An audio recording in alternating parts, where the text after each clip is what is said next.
Bapak Ibu Saudaraku yang kasih dalam Tuhan, kita tahun ini dibawa Tuhan di tahun integritas ini untuk karakter kita sebagai anak Tuhan itu sedang dibenahi. Ya, sedang dibenahi. Di tahun integritas ini karakter kita sebagai anak Tuhan sedang dibenahi menjadi yang Tuhan itu pengen supaya kita menjadi sama seperti Kristus, rupa menjadi serupa dengan gambarnya Kristus. Dari bentuk awal di mana manusia diciptakan itu diciptakan segambar dan serupa dengan Kristus. Saudara, sehingga kalau kita menyadari ini bahwa kita hari-hari ini sedang diproses Tuhan, kita sedang dibenahi oleh Tuhan. Tuhan punya maksud bahwa kita akan dikembalikan kepada kedudukan semula menjadi anak-anak Tuhan yang sudah dihancurkan oleh kuasa kegelapan, dan Tuhan mau kita ini menjelang nanti Tuhan Yesus datang yang kedua kali, kita benar-benar dipersiapkan menjadi umat yang serupa dengan gambarannya. Oleh sebab itu pagi hari ini kita mau belajar mengapa sih diproses itu menjadi bagian dari integritas, ya. Diproses itu menjadi bagian dari integritas. Kita mau sama-sama lihat dalam Yeremia pasal 18 ayat 1 sampai 12. Yeremia 18 ayat 1 sampai 12. Ya, saya akan bacakan secara cepat pelajaran dari pekerjaan tukang periuk. Firman yang datang dari Tuhan kepada Yeremia bunyinya, pergilah dengan segera ke rumah tukang periuk, di sana aku akan memperdengarkan perkataan-perkataanku kepadamu. Lalu pergilah aku ke rumah tukang periuk, dan kebetulan ia sedang bekerja dengan pelarikan. Apabila bejana yang sedang dibuatnya dari tanah liat di tangannya itu rusak, maka tukang periuk itu mengerjakannya kembali menjadi bejana lain menurut apa yang baik pada pemandangannya. Kemudian datanglah firman Tuhan kepadaku bunyinya, masakan aku tidak dapat bertindak kepada kamu seperti tukang periuk ini, hai kaum Israel? Demikianlah firman Tuhan, sungguh seperti tanah liat di tangan tukang periuk, demikianlah kamu di tanganku, hai kaum Israel. Ada kalanya aku berkata tentang suatu bangsa dan tentang suatu pekerajaan bahwa aku akan mencabut, merobohkan dan membinasakannya. Tetapi apabila bangsa yang terhadap siapa aku berkata demikian telah bertobat dari kejahatannya, maka menyesal aku bahwa aku hendak menjatuhkan malapetaka yang kurancangkan itu terhadap mereka. Ada kalanya aku berkata tentang suatu bangsa dan tentang suatu kerajaan bahwa aku akan membangun dan menanam mereka.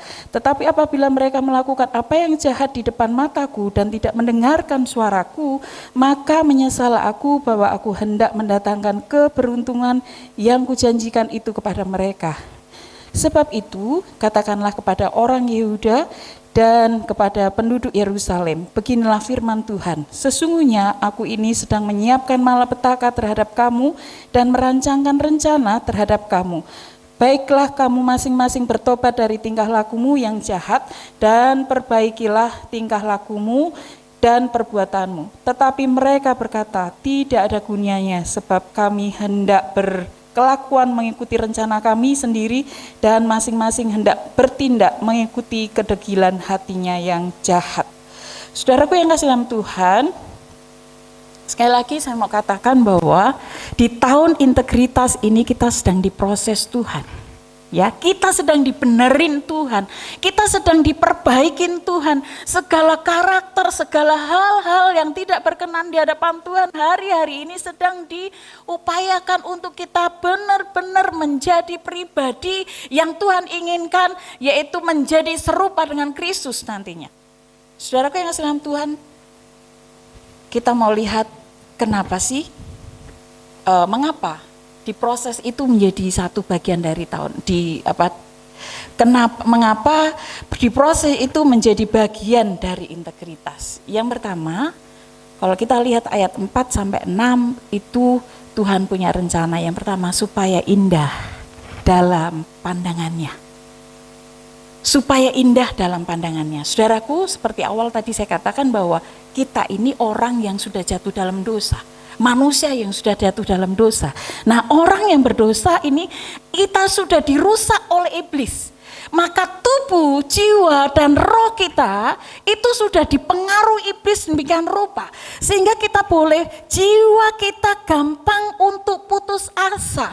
Jiwa kita gampang untuk kecewa. Jiwa kita sudah kotor pikiran kita. Kemudian kita sudah najis, kita berkelakuan jahat. Jiwa kita sudah melakukan itu. Kemudian tubuh kita. Tubuh itu bisa dibuat iblis menjadi sakit-sakitan. Iblis sudah menjatuhkan, membuat kita ini saat ini suka melakukan yang tidak baik. Itu iblis bawa. Kemudian roh kita dijauhkan Tuhan dari hal-hal rohani. Kita sudah mulai bosan dengan hal-hal rohani. Kita nggak suka dengan hal-hal rohani. Dan Tuhan, iblis buat kita semakin menjauh dari Tuhan. Ini yang iblis buat ketika manusia itu jatuh dalam dosa. Saudaraku yang kasih dalam Tuhan, Tuhan mau itu semuanya Tuhan pulihkan. Ya, Tuhan pulihkan. Yang sudah dirusak iblis itu Tuhan mau pulihkan supaya menjadi indah di dalam pemandangannya. Nah, makanya Yeremia ini dibawa kepada Tuhan. Yeremia, kamu datang ke tukang periuk. Dan saat itu Yeremia mendengarkan kata Tuhan, dan Tuhan di ayat yang 4 berkata, apabila bejana yang sedang dibuatnya dari tanah liat di tangannya itu rusak, maka tukang periuk itu mengerjakannya kembali menjadi bejana lain menurut apa yang baik pada pemandangannya. Saudara, Tuhan mau semua yang rusak dalam hidup manusia itu, yang sudah dirusak oleh iblis, Tuhan mau pulihkan. Tuhan mau pulihkan, sehingga kalau kita lihat, saudara, Yeremia mendengarkan apa kata Tuhan. Nah, kalau kita melihat, saudara, belajar dari seorang tukang periuk itu, saya percaya kita sudah pernah melihat atau barangkali kita sudah pernah mencoba bagaimana membuat periuk. Ya, membuat vas bunga, membuat asbak seperti itu. Nah, kalau kita perhatikan ini dari tanah, kemudian dikasih air, dipenyek-penyek seperti itu, nah kita bisa lihat seperti itu. Kalau kita melihat, kalau itu tidak sesuai dengan misalnya membuat vas bunga, kemudian dibentuk, kemudian menurut sang penjunan ini, kok penyok sana, dibuat lagi, penyek lagi, dibuat lagi. Pernah melihat ini, proses pembuatan ini? Saudara yang kasih dalam Tuhan, dalam hidup kita ini ada banyak proses dalam yang Tuhan lakukan dalam hidup kita. Ya. Nah, kemudian kita bisa lewat adalah saat kita menghadapi masalah. Masalah ini belum selesai, tambah masalah ini lagi. Masalah ini belum selesai, tambah masalah itu lagi. Saudara, kemudian kita juga berkata, sakitku enggak sembuh-sembuh. Kemudian kita bisa berkata bahwa sesuatu yang terjadi dalam hidup kita ini seolah-olah kok enggak berhenti-berhenti. Dan kita berkata, Tuhan, Engkau di mana? Kapan ini berakhir? Saudara? Kapan ini selesai? Saudaraku, hidup kita juga dibentuk Tuhan sama seperti seorang penjunan yang mengerjakan tanah liat itu. Kita sedang dibentuk sedemikian rupa dengan karakter-karakter kita hari-hari ini. Kita nggak ngerti apa sih sesungguhnya yang Tuhan mau dalam hidup saya. Apa sih sesungguhnya yang Tuhan mau inginkan dalam hidup saya. Sehingga kita ini semuanya boleh nantinya menjadi indah di dalam pemandangan Dia. Tuhan berkata, kamu luar biasa anakku. Kamu menjadi apa yang seperti aku mau. Saudaraku pernah lihat, kalau kita diproses Tuhan, saya mau katakan, jangan banyak protes. Sama-sama bilang, jangan banyak protes. Kenapa saudara? Makin kita protesnya banyak, makin kita ngeluhnya banyak, makin kita komplainnya banyak, proses untuk menjadi indah di pemandangan Tuhan itu tidak akan selesai-selesai. Renungkan. Kalau seorang penjunan ini mengatakan, oh vas ini sudah bagus, gampang dibentuknya, dia akan selesai, dia akan bikin yang lainnya. Tetapi kalau ini tanahnya mungkin lagi makin susah, kemudian dia lagi kok dibentuk gini nggak sesuai dengan ini, maka dia kalau rusak pun akan diganti lagi. Ingat baik-baik bahwa Tuhan kasih tahu kepada Yeremia, katakan gitu kepada umatku. Makin engkau gampang dibentuk, diproses itu nurut sama Tuhan, taat dengan apa yang Tuhan mau, cepat selesai proses kita. Tapi kalau kita gampang protes, nuntut, nggak pernah mengucap syukur, semakin lama prosesmu. Saudaraku pernah lihat, kalau kita ibu-ibu ngasih baju ke anak kecil yang masih yang umur 7 bulan, 9 bulan, 1 tahun gitu kan, kalau dikasih baju, bisa biar lari-lari, ya kan? Kalau dikasih sini lo duduk dulu gitu ya, duduk dulu, kasih baju dulu habis mandi gitu. Kalau anak kecil itu kan bisa lari sana, lari sini gitu ya, main dengan ini. Kalau dia semakin banyak lari sana, banyak lari sini, proses pemakaian bajunya lama. Betul? Tapi kalau anak kecil itu duduk, dikasih baju, dikasih pampers, dikasih ini, semakin cepat dia duduk anteng, maka dia akan cepat selesai mamahnya. Membuat dia menjadi ganteng, membuat dia menjadi cantik. Saudaraku, Tuhan kalau memproses itu pasti sampai kita lulus. Kalau kita nggak lulus dalam satu titik, jangan harap kita bisa dibawa Tuhan ke titik yang lainnya. Dengar baik. Kalau Tuhan itu memproses kita, itu sampai kita lulus, baru kita akan dibawa ke next level. Level berikutnya. Saat kami dulu dilantik menjadi seorang gembala, jujur saudara, saya nggak mau. Saya ngomong sama suami, saya dukung aja dari belakang lah. Karena waktu itu anak-anak masih kecil-kecil, terlalu berat buat saya. Nggak mudah menjadi seorang ibu gembala itu, mendampingi gembala nggak mudah bagi saya. Saat itu saat dilantik saya bilang, iya, tapi di mulut hati saya berontak. Berontak betul, karena prosesnya nggak gampang jadi ibu gembala. Pakai baju ini, orang ngomong, oh bagus loh, jelek loh, ganti tasnya gonta-ganti loh, gitu kan. Rambutnya pendek, diomong, rambutnya panjang, diomong, dandan, diomong, enggak dandan, diomong. Saudara, kurus diomong, gemuk diomong. Ada banyak hal yang membuat diri saya ini enggak siap dengan segala hal saat banyak omongan datang. Saat diproses seperti itu, enggak cukup hanya banyak didengar orang, hanya dengar omongan orang. Jemaat ada yang berkata, kok punya pendeta kere ya? Kok punya pendeta enggak penuh Roh Kudus ya? Kok punya pendeta goblok ya? Saudara, berat bagi saya. Saat saya punya pergumulan itu, saya lari ke Getsemani. Saya puasa Ester di sana, saya teriak sama Tuhan, saya bilang, Tuhan enggak mau saya. Enggak mau, saya enggak mau. Saya hanya ngomong gitu sama Tuhan. Di hari terakhir saat saya doa puasa Ester di Getsemani, Tuhan hanya bilang begini, kalau kamu enggak mau, suamimu tak ambil. Saat itu saya menangis sama Tuhan. Tuhan, kalau Tuhan ambil, anak-anak saya masih kecil. Jangan Tuhan. Ya udah Tuhan, aku mau wes jadi ibu gembala. Saudara, akhirnya saat itu mulut saya bilang, iya Tuhan, aku siap jadi ibu gembala. Tapi saat itu hati saya sebetulnya menolak, tetap menolak. Saya kayak mengelabui Tuhan waktu itu. Saya pulang dengan segala proses yang terus berjalan. Dan saat itu saya terus melakukan seperti biasa. Tiba saatnya sebetulnya dalam hati saya, Tuhan tetap lihat saya. Proses Pas proses lepas proses. Dan saat itu waktunya saya mengikuti Dulos Camp.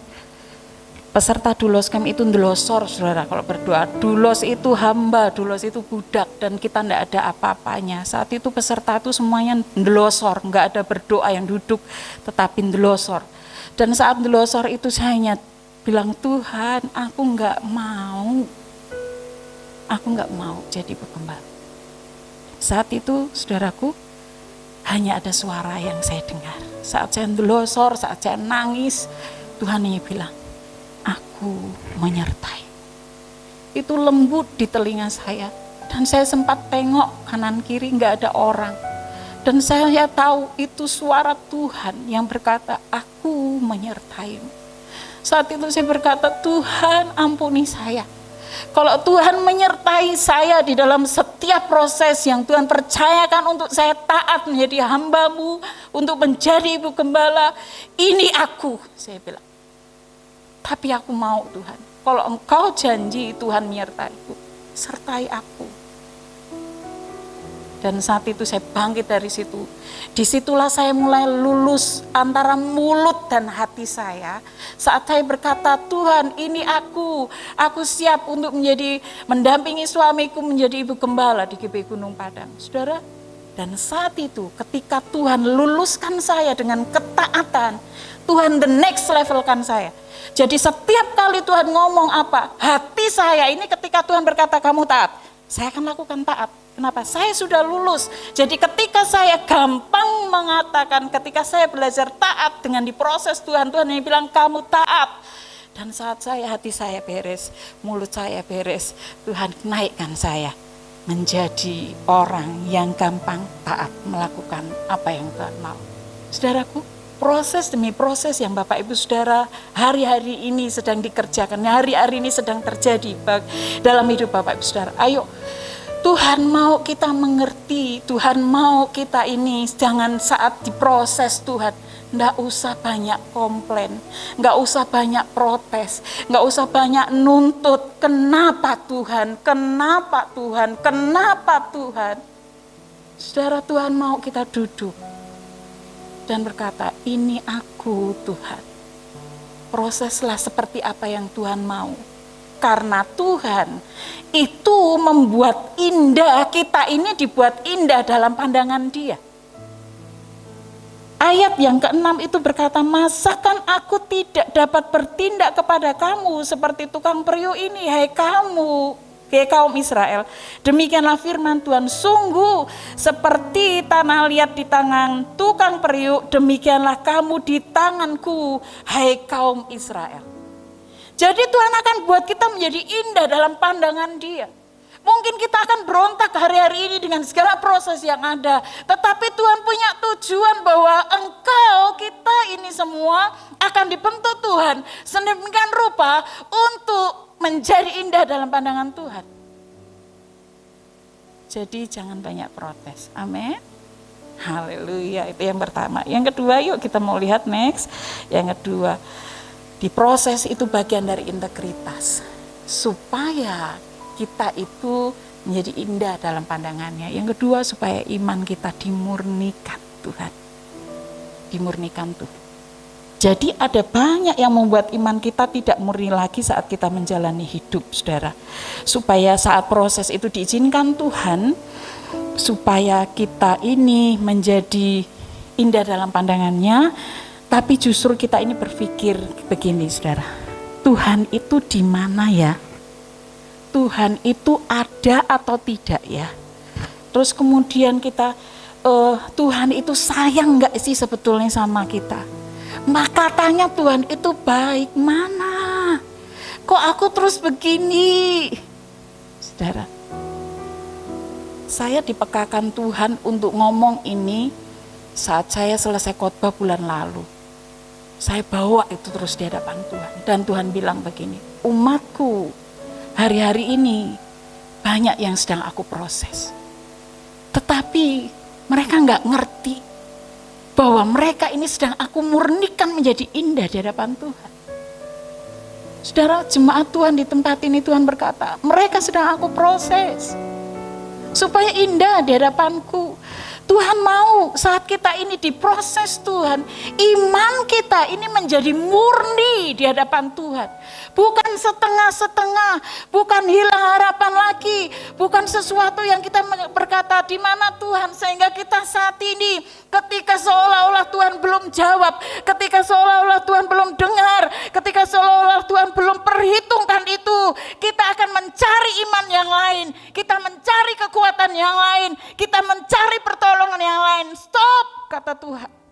Justru saat engkau diproses ini, Tuhan mau murni iman kita. Tuhan mau buat kita menjadi indah di hadapan Tuhan. Tuhan mau utuh iman kita, bukan setengah-setengah lagi. Tuhan lewat ini punya banyak cara. Tuhan lewat proses itu, Tuhan punya maksud dalam hidup kita. Kita bisa diajar Tuhan untuk bersaksi kepada banyak orang. Saat kita menghadapi, saat kekurangan tuh, aku seperti ini. Kalau kita menghadapi orang yang kekurangan, kita bisa bersaksi kepada orang yang kekurangan. Saat kita sakit dan kita sudah disembuhkan, kita bisa bersaksi kepada orang yang sakit. Tuhan punya rancangan yang indah. Tuhan mau supaya kita ini mengerti, dan justru di saat kita supaya iman kita menjadi murni itu, Tuhan inginkan supaya kita tetap hanya mengandalkan Tuhan. Sama-sama bilang mengandalkan Tuhan. Itu yang Tuhan cari hari-hari ini. Saudara, Sabtu kemarin saya katakan kepada pendoa di doa puasa, ini yang Tuhan taruh. Umat Tuhan GBI Gunung Padang sedang diproses Tuhan. Lepas dari pandemi yang saat ini ada, itu salah satunya. Tetapi kita mau, Tuhan mau hari-hari ini, iman kita masih 100% kah dengan Tuhan? Masih sekarang ini tinggal 80% atau 40%? Saudara, jangan dikira orang yang ada di gereja ini 100% imannya dengan Tuhan. Kami ini ditaruh pendoa-pendoanya Tuhan, kita ngerti, Tuhan taruh, kita tangis hari-hari ini. Roh kenajisan, roh perzinahan, kemudian roh yang lain, termasuk meninggalkan Tuhan, mencari pertolongan Tuhan. Kristen sih Kristen, tapi masih tetap cari pertolongan yang lain. Kemana? Ke dukun, ke orang pintar, masih ada di gereja. Itu yang kami tangisi hari-hari ini, saudara. Tuhan lihat hari-hari ini, iman kita tidak murni lagi. Tuhan mau iman kita hari-hari ini murni di hadapan Tuhan. Kita mau lihat kesaksian ini.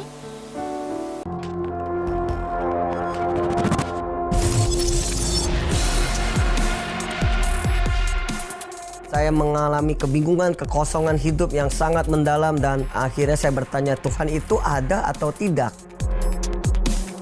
Dalam diri saya cuma punya 3 kalimat, saya mau mati. Saya buka celah untuk mengizinkan kegelapan menguasai hidup saya. Sehingga hampir setiap sore jam 6 sore, alam maut memanggil saya untuk, ayo mati, udah gak ada gunanya kan? Hidup sakit-sakitan, gak ada mujizat. Hidup penuh dengan kekosongan, gak ada yang bisa bantu. Tuhan itu gak ada kan? Itu terus bertahun-tahun dalam pikiran saya masuk terus-menerus. Dan saya meresponi akan hal-hal itu.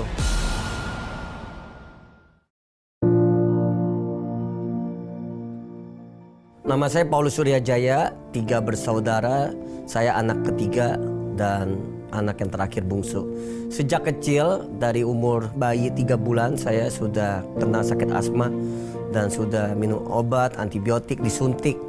Terus-menerus disuntik, terus-menerus, sehingga banyak hal yang terjadi dalam tubuh saya. Di usia remaja saya baru ketahuan saya punya penyakit talaksemia, yaitu penyakit langka di dunia, di mana sel darah merah saya tidak pernah sempurna karena kekurangan oksigen, sehingga sel darah merah saya selalu pecah dan pecah dan pecah. Ditambah lagi saya ada penyakit namanya G6PD, G6PD, kelebihan zat besi di dalam tubuh saya. Sehingga dari usia kecil sampai remaja saya mengkonsumsi obat-obatan untuk diminum, untuk menahan semua penyakit saya.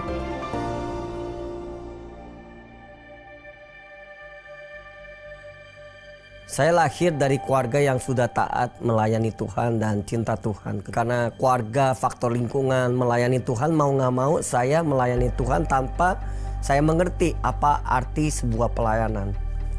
Yang saya ingat dari banyak hamba Tuhan dan orang tua saya, ikut Tuhan nanti kamu diberkati, Paulus. Ikut Tuhan nanti kamu punya masa depan yang jelas. Kalau kamu ikut Tuhan pasti ada kesembuhan. Jadi segala sesuatu kalau ada masalah dalam hidup kamu, doa aja, Tuhan pasti sembuhkan. Nah, saya jadi punya pola pikir saya mesti ikut Tuhan gila-gilaan. Makin lama saya melayani bertahun-tahun, puluhan tahun, bahkan sampai remaja, selesai kuliah, saya tidak melihat ada sebuah kata mujizat. Waktu itu saya cari kerja susah setengah mati, sakit saya nggak sembuh, mujizat saya nggak terima.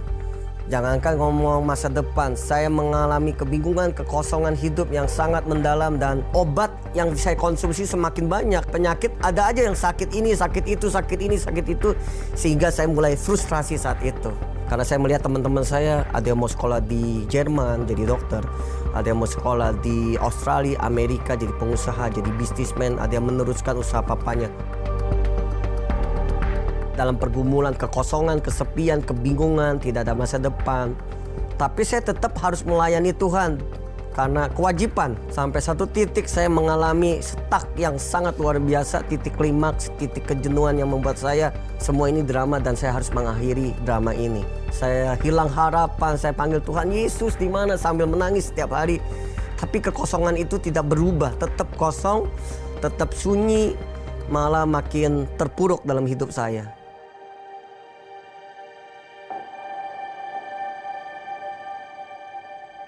Tuhan tidak menjawab tangisan saya. Jadi berkali-kali saya mencoba untuk mengakhiri hidup saya dengan bunuh diri. Suatu kali saya berpikir dengan cara apa bunuh diri. Mungkin dengan cara lompat di gedung lantai 15. Saat itu saya ada di lantai 15. Saya mau coba lompat. Tapi saya mengalami ketakutan, pertentangan pikiran, pertentangan di hati yang begitu kuat. Mati enggak, neraka surga. Lalu saya coba untuk tabrakin diri ke kereta. Tapi tiba-tiba saya mengalami ketakutan yang sangat mendalam sehingga susah banget ya mau mengakhiri hidup ini penuh dengan ketakutan.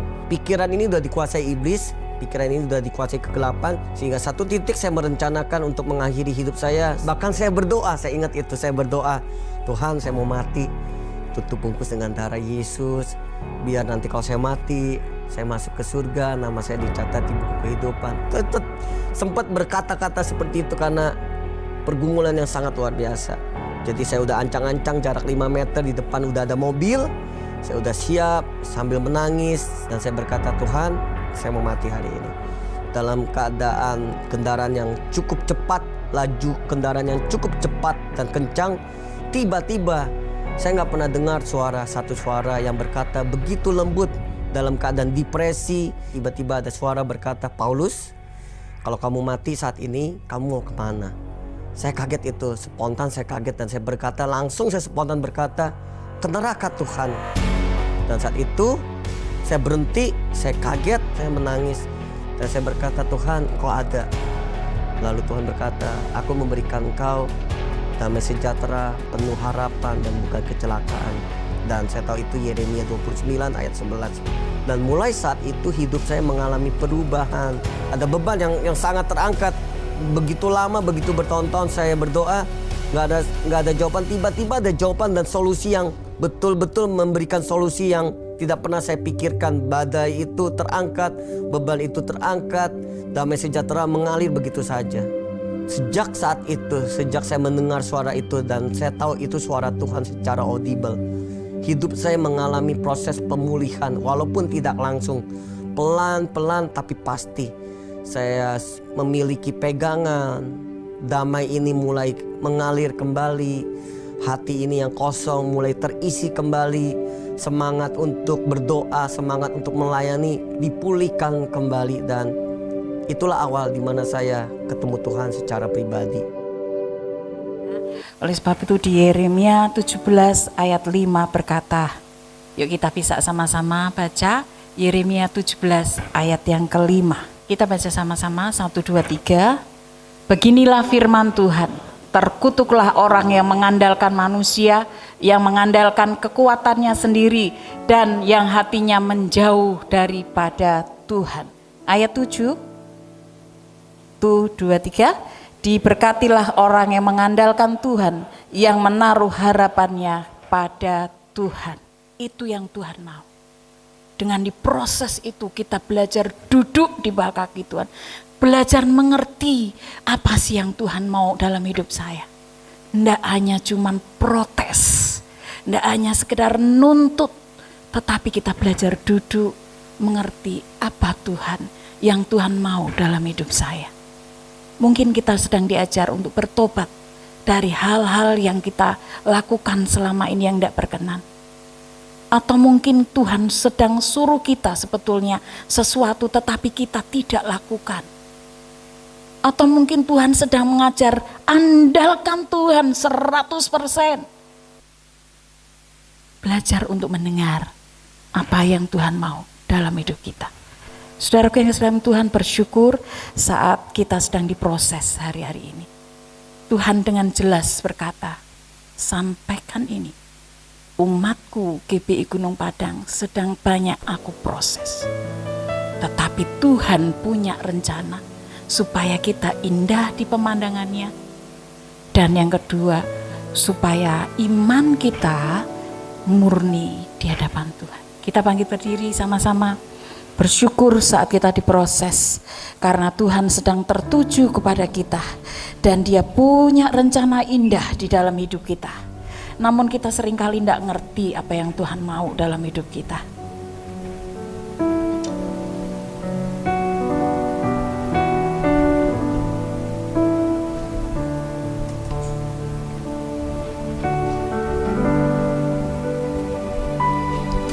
Sering ku tak mengerti jalan-jalan-Mu Tuhan, bagai di belantara yang gelap. Tanpa seribu tanya, namun tetap percaya, jejak-Mu Tuhan sungguh sempurna. Sering ku tak mengerti Tuhan, sering ku tak mengerti jalan-jalan-Mu Tuhan, bagai di belantara yang gelap. Tanpa seribu tanya, namun tetap percaya, jejak-Mu Tuhan sungguh sempurna. Ajarku memahami semua yang Kau ingini, agar hidupku puaskan hati-Mu. Bagimu aku rela sepenuh hati menghamba, serahkan diri genapi karya-Mu. Sering ku tak mengerti Tuhan, sering ku tak mengerti jalan-jalan-Mu Tuhan, bagai di belantara yang gelap. Tanpa seribu tanya, namun tetap percaya, jejak-Mu Tuhan sungguh sempurna. Angkat tangan kita sama-sama. Memahami semua yang Kau ingini, agar hidupku puaskan hati-Mu. Bagimu aku rela sepenuh hati menghamba, serahkan diri genapi karya-Mu. Lebih lagi katakan dengan sungguh haleluya. Ajarku memahami semua yang Kau ingini, agar hidupku puaskan hati-Mu.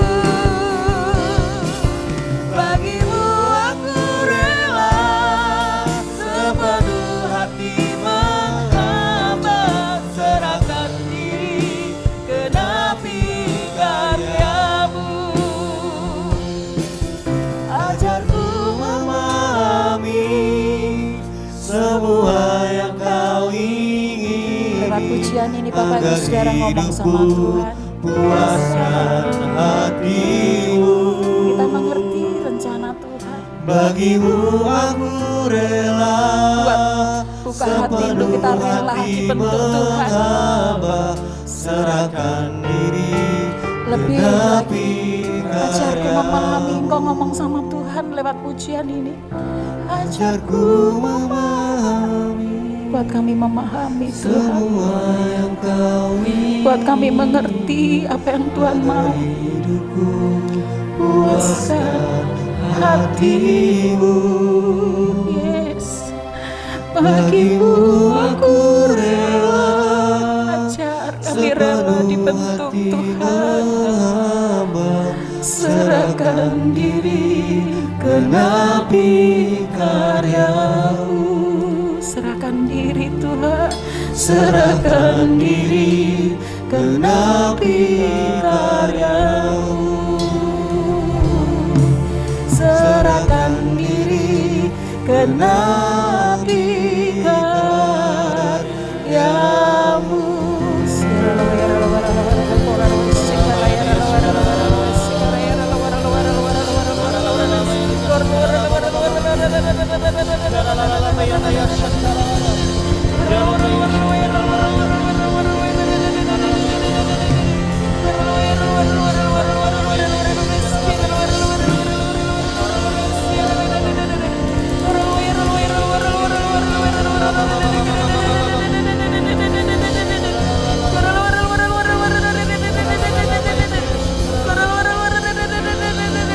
Tuhan punya rencana yang indah dalam hidupmu.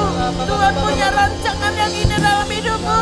Jangan berontak, jangan putus asa, jangan selalu mengomel, jangan selalu mengeluh. Itu yang Tuhan mau. Tuhan punya rencana yang indah. Tuhan punya sesuatu yang indah dalam hidup kita. Kita sedang dipersiapkan sedemikian rupa oleh Tuhan menjadi umat yang serupa dengan gambarannya hari-hari ini.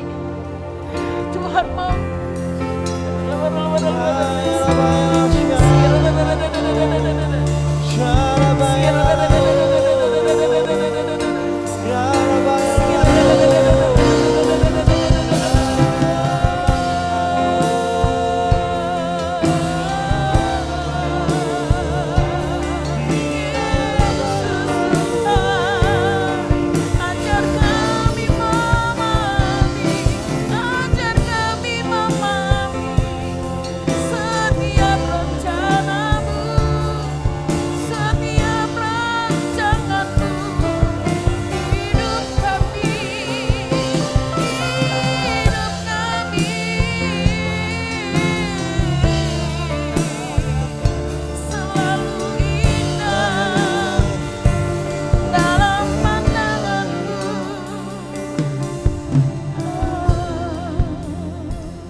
Ajarku memahami semua yang kau ingini, agar hidupku puaskan hatimu.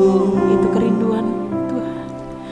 Bagimu aku rela, sepenuh hati menghamba, serahkan diri, genapi karyamu. Pagi hari ini Tuhan tahu engkau sedang lelah. Tuhan tahu engkau sudah bekerja keras tetapi tidak ada hasil. Tuhan tahu saat ini engkau sedang putus asa. Atau bahkan hari ini Tuhan tahu engkau sedang merasa sendiri. Tuhan tahu hari ini engkau sedang tidak punya pengharapan lagi. Tuhan tahu engkau saat ini sedang seolah-olah tidak punya lagi untuk melakukan apa yang harus aku lakukan. Tuhan ada di sini, saudara.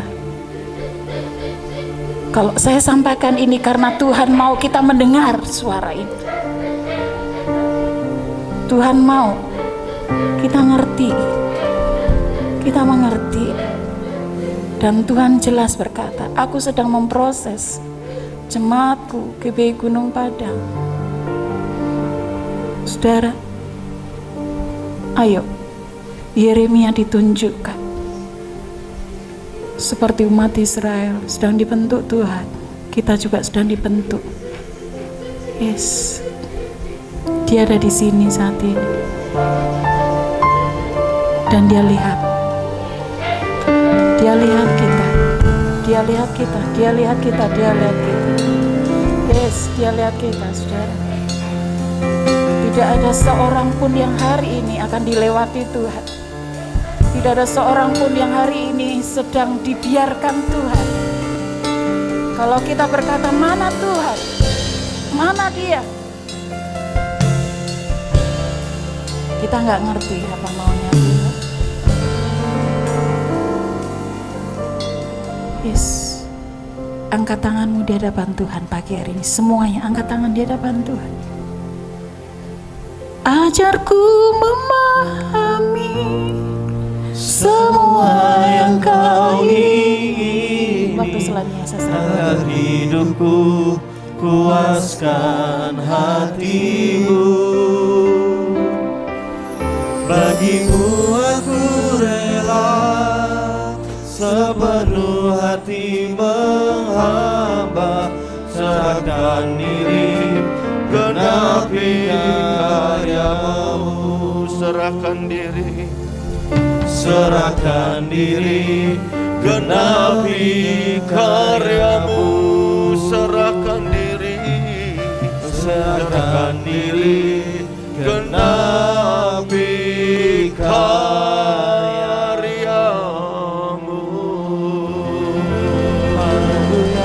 Berikan sorak-sorai bagi Tuhan. Haleluya. Katakan haleluya.